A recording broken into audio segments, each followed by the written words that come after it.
I nicknamed this discourse the Trifecta of Living Your Best Life. So now it's not new information, but the way it came together, coalesced, just in a little neat, tight package was pretty cool. So 3 keys. If you put your focus on these 3 keys that overlight and influence everything in your life, every relationship, every job, every task, every choice, every thought process, every rite of passage, every initiation, these 3 are endemic and intrinsic to applying to everything your life could encompass. And number 1 is detachment. Number 2 is surrender. And number 3 is gratefulness. That is the trifecta of living your best life. And to slightly expand them, detachment means to, like you've heard me say, to walk in mastery is equally unaffected by the praise as by the criticism. That's detachment. That's an aspect of detachment. To lovingly and willingly accept the outcome of circumstance, what life sends to you, rather than, in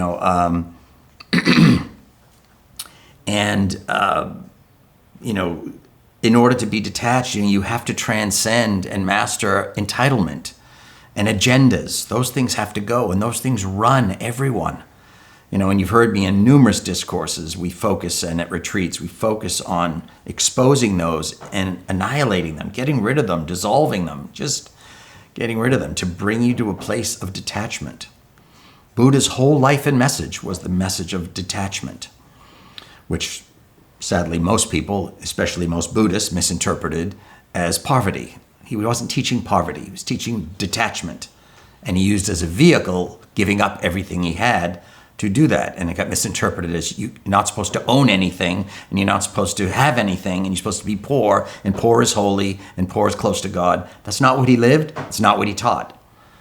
He made choices that demonstrated his detachment, which again got misinterpreted.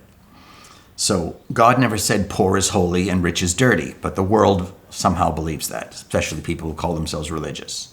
That's not what it's about. Detachment, yes. I've told the story many times. The Dalai Lama wears an $8,000 Rolex. It doesn't mean he's attached to it. And I would like to bet my house that, or God's house that happens to have my name on it. I would like to think that if God whispered to him to one day, hand that to the person next to you, he probably would. So it doesn't mean he can't enjoy it. It was probably gifted to him. I'm sure he didn't save up his beans and go buy it. I'm sure it was gifted to him probably by some CEO or a king or a president or some friend he did a favor for or had blessed in some way.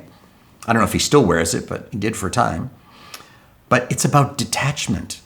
You own nothing. You don't own your body. You don't own the object. You don't own your house. You don't own your life. Nothing belongs to you. Everything is property of God. So strive constantly to become more and more detached, which does not mean to have nothing. It means you take ownership of nothing, even if you, by law, own things. I, by law, own my house, but I don't think of it that way. I don't think of it that way at all. That house could be gone tomorrow. And number 2, surrender. That it's just giving it all up. Just, here but for the grace of God stand I. Be in that willingness to do anything, accept anything, let go of anything, choose anything that God is asking of you, just to be in that surrender. How may I serve you, Lord? Rather than the ego's mission statement, I want what I want, when I want it, how I want it, and get out of my way. Because that's, if you look at some of the most famous authors and leaders and even, what are those hour-long infomercial people, it's like, it's okay to be rich and you can achieve the world and you can have everything you want. Yeah, of course you can. And there are people who've done it very well and they teach it and can teach you how to do it. That doesn't bring everlasting happiness, and it doesn't bring oneness with God. Detachment, surrender, and gratefulness do, however. Ironically, whether or not you have millions or you have nothing in the bank. So, again, it's your life, your choice. I'm simply showing you what life is like in the penthouse and how to get to the top of that mountain called God consciousness. So surrender to attune to and align with divine will for your life. Thy will, not my will. Surrender your small story, because every small piece of earth that you surrender, you are given in return a very large piece of heaven. Very few people ever learn that. Even fewer people believe that, and even fewer people live that. But that's the high road. That's the money card right there. And that's what will make you rich. Rich in here and in here. And if it happens to match with a bank account that the world calls rich, great. But if not, still be great. I shared a story the other day during a counseling with a disciple, my son, when he was probably maybe 9 or 10 years old. And he said to me, he goes, Dad, are we rich? And I said, yeah, Josh. I said, I'm the richest man in the world. And he said, really? Whoa, that's so cool. He goes, let me see your bank book. Let me see the bank account.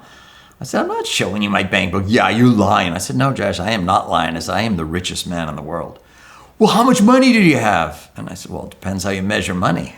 And I told him, he wouldn't buy it. He would, show me the bank balance. Show me the bank balance. I said, you don't understand. No, you don't understand. I said, no, you don't understand. It was adorable. But I meant every word of it. I said, no, Josh, I am the richest man in the world. I have everything, beyond everything. Because my heart is filled with the love and presence of God 24/7, waking and sleeping. And anything that I need is already, I either already have it or it's sent without my asking. How much richer could I be? And if what I happen to need one day, or what God needs for me, happens to be millions, happens to be fame, I will accept that. That's a mixed bag too. Everyone thinks, oh, I'd love to be so rich. I'd love to be so famous. I had fame, when I was an actor. It is a mixed bag. There's a lot of sacrifice. The sacrifice of privacy, the sacrifice of personal space. There's a lot of sacrifice. So it's not all what people see, on television or read in magazines. But it's about surrender. Whatever God needs, I'll do. Right now, God has me in a house, but God might have me in a tent. God might have me, do 10 years as a missionary in Africa. I don't know. Doesn't matter. Thy will be done. Or as one of my all-time favorite masters, Yogi Ramsarat Kumar, used to say, this beggar died years ago. So like now what you're looking at is another embodiment of God. God is walking this body, speaking this body, expressing through this body. My will, my desire, those died with the old me. So that's what true surrender is. So does that mean these people, who are teaching people it's okay to be rich and I can teach you how to get whatever you want, are they bad or wrong? No, they're doing what they're here to do. Water seeks its own level. But people who, there are plenty of people who come to me, they say they're looking for God, but underneath they're hoping that I'll help them get rich. And they usually find themselves unhappy and leave. But I make no bones. I make no false promises. That's not what I'm here for. If that happens to be part of the blueprint of your soul, you will get that too. Absolutely. But not because it's better. It's because it's what God needs for you. It's about surrender, detachment, surrender. And number 3, gratefulness. Gratefulness, as I've said in one of my proverbs, gratefulness is the highest form of prayer. That's the proverb I wrote. Why? Because when you express gratefulness, a lot of people have asked me, it's like, what does that mean? Gratefulness is the highest form of prayer. That makes no sense. Why is it the highest form of prayer? Think about it. Most of the world understands the meaning of prayer to be asking God for something. Asking the divine. A lot of people don't like the word God. Some people in this room don't like the word God. I get that.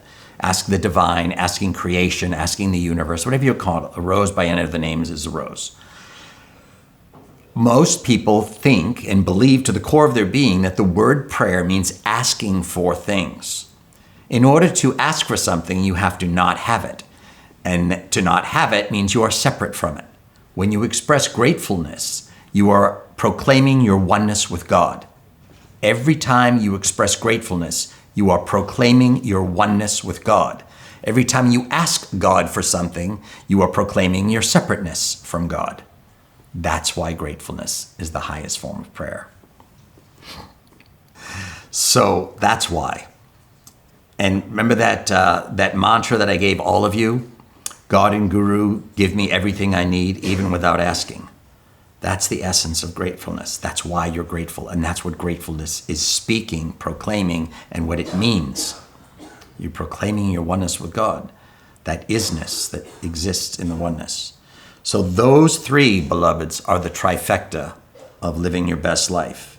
You strive to be the fulfillment, the embodiment of those three in everything you say, think, feel, do, all four levels of creation, all the time. And the more you can raise the quotient of how much you are in those three categories, the better and better your life will become, the more successful, the more happy, the more inner peace, the more fulfillment, all of that, regardless of what it looks like on the 3D. Regardless, married or single, kids or no kids, a lot of money in the bank, no money in the bank. The higher you raise the quotient of your consciousness in life in those three categories, the more God you become, the more God you attain, the more love, fulfillment, inner peace you will have, no matter what your life looks like on the outer planes, on the physical plane. That's the key, beloveds, and that's the gift and blessing I'm going to leave you with today.